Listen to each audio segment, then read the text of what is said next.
സഞ്ചാരികൾ ഒഴുകിയെത്തിയതോടെ ഹിമാചൽ പ്രദേശ് ആകെ വീർപ്പ് മുട്ടുകയാണ്. മണാലി അടക്കമുള്ള ഇടങ്ങളിലൊക്കെ കിലോമീറ്ററുകളോളം വാഹനങ്ങളുടെ നീണ്ട നിര നമുക്ക് കാണാം. ഇതിനിടയിൽ ഈ ഗതാഗതക്കുരുക്ക് മറികടക്കാൻ ഒരു ബിരുദൻ വളരെ വ്യത്യസ്തമായ ഒരു വഴി കണ്ടെത്തി. തന്റെ മഹീന്ദ്ര ഥാറുമായി നദിയിലേക്കിറങ്ങി വെള്ളം കുറവായതിനാൽ മാത്രമാണ് അപകടത്തിൽ നിന്നും രക്ഷപ്പെട്ടത്. പോലീസ് നടപടിയും എടുത്തിട്ടുണ്ട് ഈ ഒരു വിഷയത്തിൽ.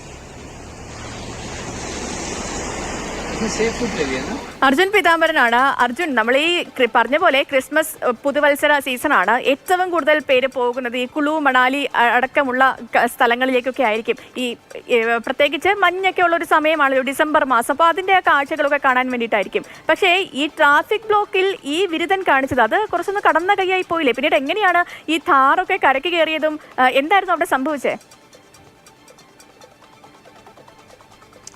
സേതു, തീർച്ചയായിട്ടും നമ്മൾ ഈ പ്രളയകാലത്തെല്ലാം ഈ മോൺസ്റ്റർ ട്രക്കുകൾ പോലെ തന്നെ സൈലൻസർ മുകളിലോട്ട് ഘടിപ്പിച്ചിട്ടുള്ള വലിയ ജീപ്പുകളും അതുപോലെ തന്നെ ബസ്സുകളെല്ലാം ആളുകളെ രക്ഷിച്ചു കൊണ്ടുപോകുന്ന കണ്ടിട്ടുണ്ട്. ഒരുപാട് കോരിത്തിരിച്ചിട്ടുമുണ്ട്. ഇന്ന് അല്ലെങ്കിൽ ഈ ഒരു സമയത്ത് പക്ഷേ ഒരാളുടെ വ്യക്തിപരമായിട്ടുള്ളൊരു ഈഗോയ്ക്ക് വേണ്ടി ആ ഒരു പ്രശ്നത്തിൽ നിന്നും പുറത്തു കിടക്കാൻ വേണ്ടിയിട്ടാണ് ഇത്തരത്തിലൊരു ശ്രമത്തിലേക്ക് അയാൾ കടന്നത് എന്ന് വേണമെങ്കിൽ പറയാനായിട്ട് സാധിക്കും. ഈ സ്പിതി താഴ്വരയ്ക്ക് സമീപത്തുള്ള ചന്ദ്ര നദിയിലൂടെയാണ് ഇത്തരത്തിൽ വെള്ളത്തിലൂടെ ഈ താർ ജീപ്പ് ഓടിച്ചുകൊണ്ട് ട്രാഫിക് ബ്ലോക്കിൽ നിന്നും രക്ഷപ്പെടാൻ അയാളൊരു ശ്രമം നടത്തിയത്.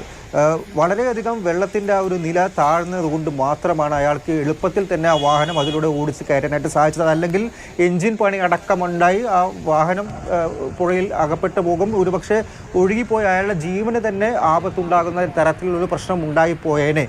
പക്ഷേ ഈ ജലനിരപ്പ് താഴ്ന്നതുകൊണ്ട് തന്നെയാണ് എളുപ്പത്തിൽ തന്നെ റോഡ് ബ്ലോക്കിൻ്റെ അപ്പുറത്തേക്ക് ഇയാൾക്ക് വാഹനം ഓടിച്ച് കയറ്റാനായിട്ട് സാധിച്ചത്. പക്ഷേ ഇതൊരു ഹീറോയിക് നടപടിയായിട്ട് ആരും കാണുന്നില്ല. തീർച്ചയായിട്ടും കർശനമായിട്ടുള്ള നടപടികൾ തന്നെ ഇയാൾക്ക് ഈ ബിരുദനെതിരെ എടുത്തിട്ടുണ്ട്. ഹിമാചൽ പോലീസ് ചലാൻ അടച്ചിട്ടുണ്ട്.